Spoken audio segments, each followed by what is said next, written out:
Just how pathological the disparity of wealth and income has become in America is revealed in a research paper by Ian Dewbecker and Robert Gordon of Northwestern University, and this is a quote now. Between 1972 and 2001, the wage and salary income of Americans at the 90th percentile of the income distribution rose only 34%, or about 1% per year. But income at the 99th percentile rose 87%. Income at the 99.9th percentile rose 181%. And income at the 99.99th percentile, this is the very top element, rose 497%. It would be foolish to think that you can have this kind of change in income disparity and wealth disparity without it having significant impact on our political system. That's the problem in a nutshell. Many of these increases are marked by the transfer rather than the creation of wealth.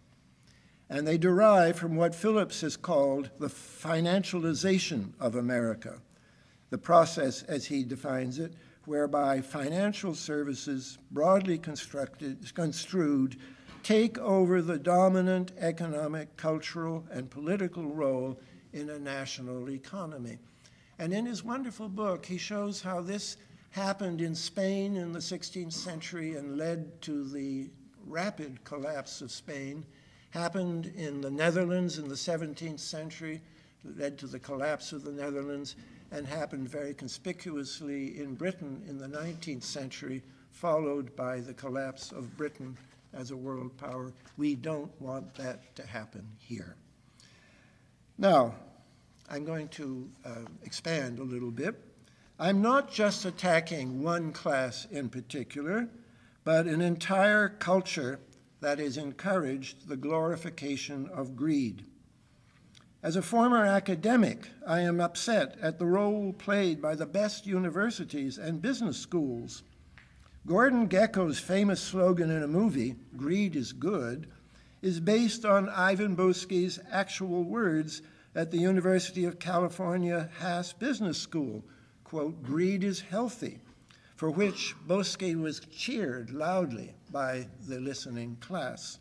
This, of course, was shortly before Boesky went to jail. Then there is the problem of the mainstream media, and believe me, it is a problem. And I just want to give one example here, the case of Eliot Spitzer. I hope you all know about New York governor, as he was then, Eliot Spitzer's Washington Post op-ed just last February. Spitzer wrote that several years earlier, state attorneys general noticed a spike in predatory lending that the federal government was doing nothing about. When the states tried to rein in abusive mortgage lenders, the Bush administration finally did something. The Office of the Comptroller of the Currency, OCC, issued rules nullifying all the state predatory lending laws over the objection of all 50 state banking superintendents. Think of it, even Sarah Palin's banking superintendent. And by the way, it's not in my remarks, but all 50 states' attorney general, including Alaska's, protested to Washington about this, and Washington did nothing. The clampdown, which this is still from the New York Times, the clampdown which paved the way for the subprime mortgage crisis was done by, quote, preemption, a little understood doctrine that allows the federal government to wipe away state laws. It's my understanding that the Office of Currency, of the Comptroller of the Currency, had never intervened in this way before in its history, which incidentally dates back to the Civil War and Lincoln. It was created in the midst of the Civil War. Well, Spitzer's op-ed went up on the Washington Post website on February the 13th, remember that date. And if it had an impact, it was not the one that Spitzer had hoped for.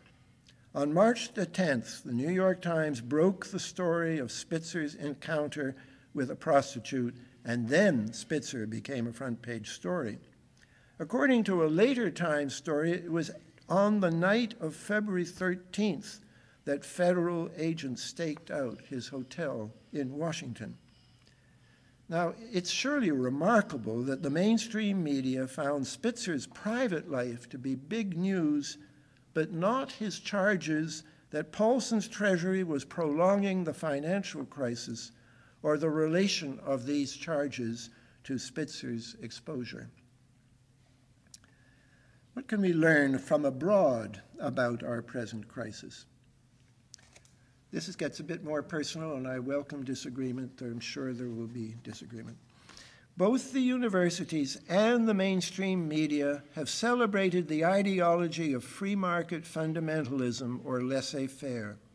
This was the doctrine forced on Russia in the 1990s until Russia went bankrupt. Both the average standard of living and life expectancy declined rapidly in this period.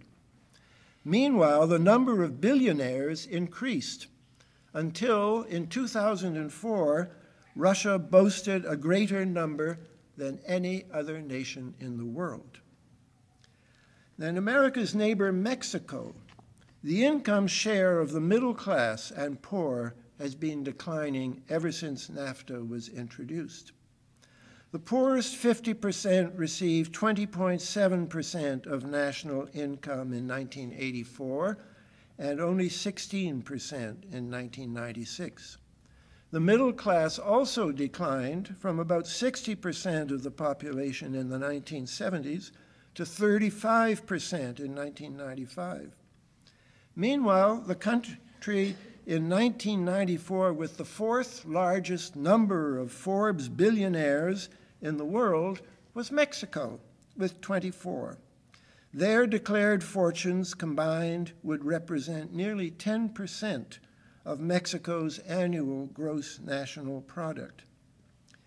United Nations and World Bank studies have confirmed that, outside of Africa, Mexico has the largest gap between rich and poor of all but 6 nations in the world.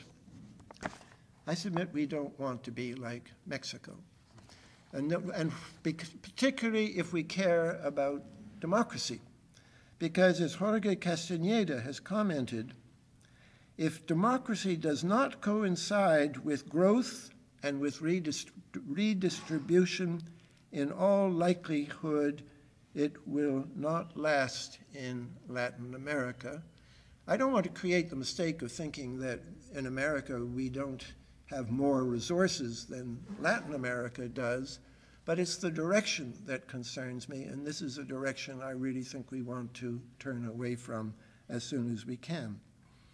Now, in the case of Mexico, there is increasing agreement that the ideas of market fundamentalism, far from solving Mexico's problems, aggravated them. Amy Chua, who once worked for a U.S. bank on a Mexican privatization project, is part of this new consensus. In her book, she blamed the increase of poverty in the 1990s on this American promotion of what she called laissez-faire capitalism, a form of markets that the West abandoned long ago. She criticized the U.S.